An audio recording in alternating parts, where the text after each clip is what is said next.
salita mo'y totoo.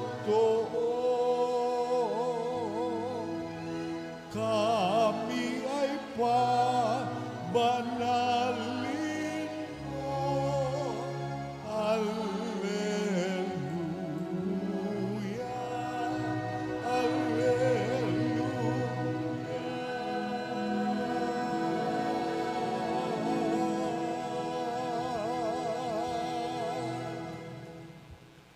Sumainyo ang Panginoon. At sumayo rin. Ang mabuting balita ng Panginoon ayon kay San Lucas. Papuri sa iyo, Panginoon.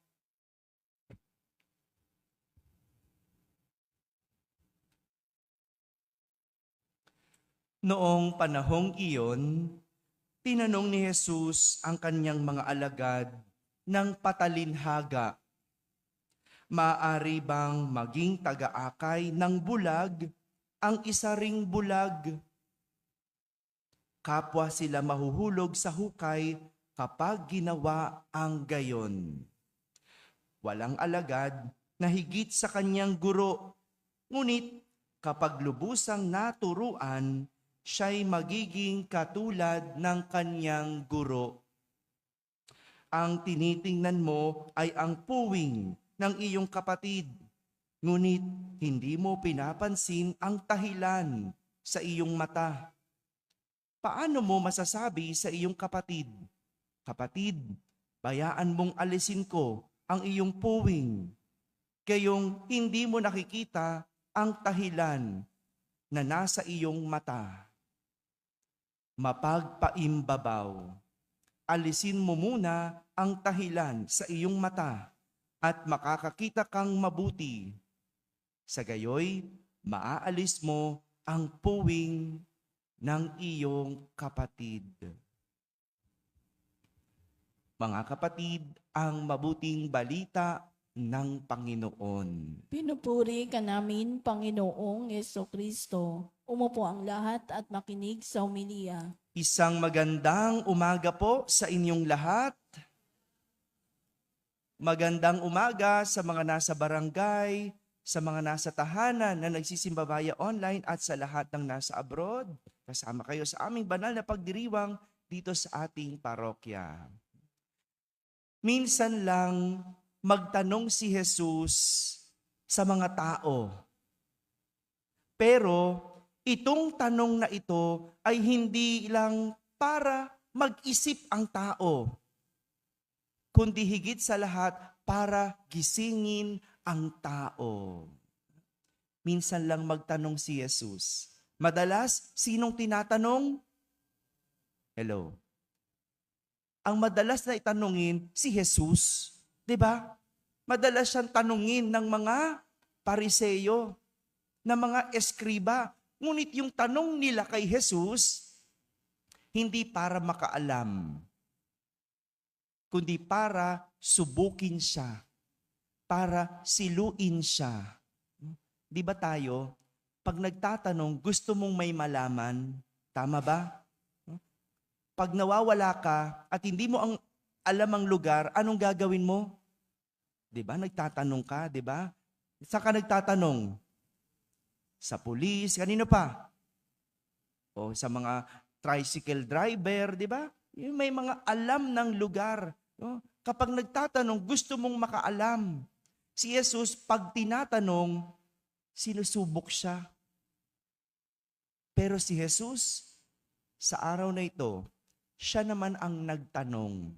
Ngunit, ang tanong niya ay para gisingin ang tao. Hindi kailangan ni Jesus ng sagot, kundi kailangan niya mamulat ang tao. Tinanong kasi ni Jesus ang kanyang mga alagad ng patalinhaga. Makatalinhaga ang tanong ni Jesus. Ang tanong niya, maaari bang maging taga-akay ng bulag ang isa ring bulag? Kung sagot lang ang gusto na makuha ni Jesus, alam natin ang sagot. Tama ba? Alam mo ba sagot? Hello? Anong sagot? Sino nagsabing oo? Anong sagot? Yes. Hindi. Hindi maaring maging taga-akay ng bulag ang isang bulag. Pero dahil gusto niyang magising ang tao, gusto niyang mamulat ang tao, kaya ang sagot, kapwa sila mahuhulog sa hukay kapag ginawa ang gayon. Ang sagot ni Jesus, hindi oo o hindi. Ang sagot, yung resulta kapag ang nag-akay sa isang bulag ay isa ring bulag. Kuminsan ganun ano, dapat sabihin na sa atin yung magiging resulta no? Para nalalaman natin ang gagawin natin. Tama ba? 'Di ba? Ang hirap sabihan ng anak na, mag-aral muna ha. Huwag muna boyfriend, no? Hirap sabihan ng ganun ano? Kasi hindi nila alam kung anong mangyayari. No? Pwede mong sabihin na lang, mabubuntis ka, mag-aral ka. 'Di ba? Kasi yun ang resulta kapag puro boyfriend, puro pagrerelasyon ang inisip, 'di ba? Huwag ka nangangaliwa Huwag mo na sabihin yun. Sabi mo, masisira ang pamilya kapag nangaliwa. 'Di ba? Sabihin mo na yung resulta. Minsan, tigas ng ulo ng tao Pag sinasabi mo yung ginagawa, hindi namumulat sa resulta. Kaya mga kapatid, ito ang nais ni Jesus na matutunan natin ngayon, ang mamulat sa ating mga kabulagan na naging dahilan ng ating madalas na pagkahulog. Ito ang nangyayari sa tao kapag hindi nakikita ng mabuti ang tinatahak, nahuhulog. Sabihin mo nga po, kabulagan. Pakitingnan ng katabi. Dilat ba o pikit na? Iba ba yun? Ito ang mga lagi nating kahulugan o yung nahuhulog tayo sa mga ganitong bagay, no? Iba't iba ang ating pagkahulog. Maaring yung pagkahulog ko iba sa pagkahulog mo, 'di ba? Pero tingnan natin, saan ba madalas nahuhulog ang tao? Una, ang tao madalas mahulog sa maling tao. Ang tao madalas mahulog sa maling tao. Pag-ibig man yan, sino yung mga nahulog sa maling pag-ibig? Alam mo na, di ba? Pag-ibig man yan o kaibigan, no? Di ba? May mga kaibigan tayo, no? Malay ba nating traidor? Si Jesus, di ba? Nahulog din. Masasabi natin sa maling tao. Pero para kay Jesus, hindi sila maling tao. Sino ba nagkamali? Si Jesus o sila? Sila, si Judas. Hindi naman siya nagkamali Ang tao, madalas mahulog sa maling tao. Pag-ibig man, kaibigan, o pinipiling binoboto. Yan. Nahulog kayo. Sige, boto pa more.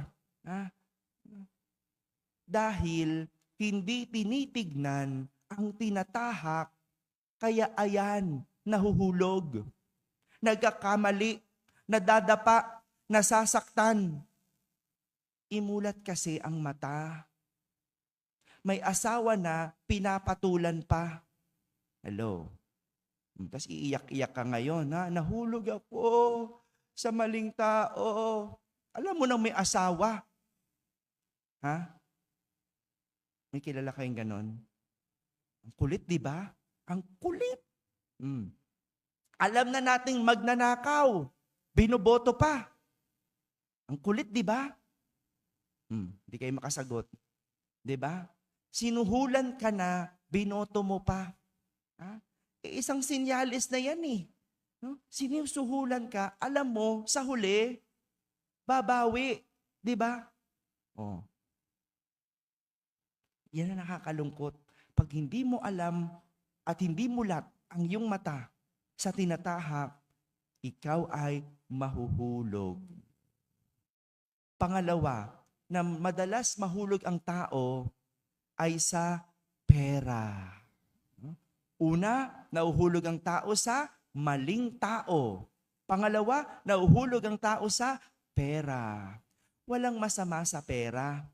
Pero kung hindi ito tinitignan ng maayos, hindi nito tinitignan ng tama, dito nahuhulog ang tao.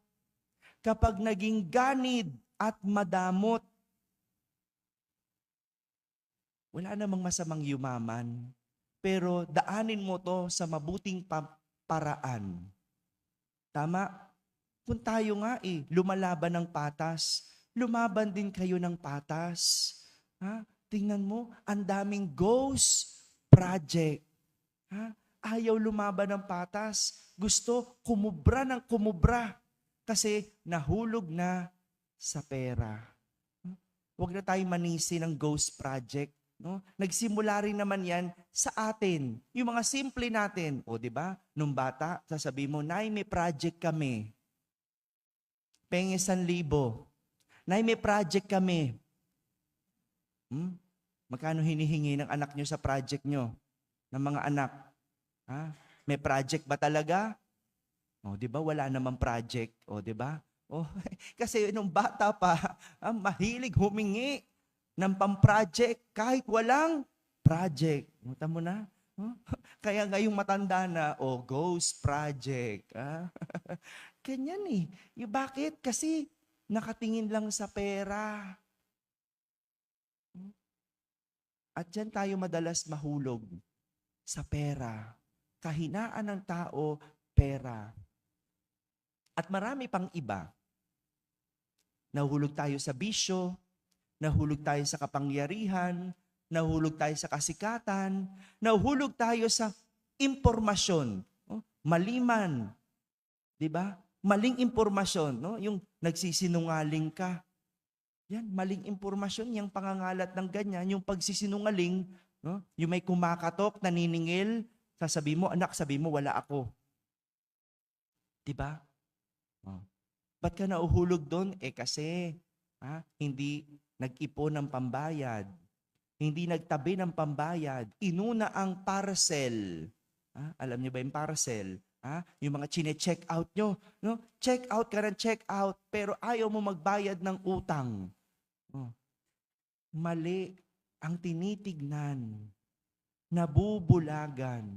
Kaya nga ang paalala ni Jesus, alisin ang mga tahilan ng ating mata. Bago mo alisin ang tahilan ng mata ng iba. Nakakatawa ngayon. Alam nyo ba yung mga nangyayari sa paligid natin? Yung nagpapaamin sa magnanakaw ay isa ring magnanakaw. Tingnan mo na, ang galing, no? Aktingan na aktingan. Kala mo walang ninakaw. Pero sila pala ang magnanakaw. Paano mo mapapaamin? Kung ikaw mismo magnanakaw. Paano mo sasabihan wag mangabit? Kung ikaw mismo kabit. Hello? Paano mo masabi magbayad ng utang kung ikaw mismo ay hindi nagbabayad ng utang? Paano mo masabing mag-ipon kung ikaw mismo walang ipon? Ang galing natin, no? Nakakatawa. At madalas nahuhulog tayo sa ganito. Bakit? Kasi kahit tayo, mayroong mga tahilan. Ano yung tahilan? Wooden beam, no? Kahoy. Ano sinasabi?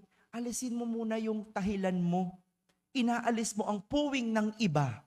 Ano yung puwing? Di ba yung alikabok na maliit?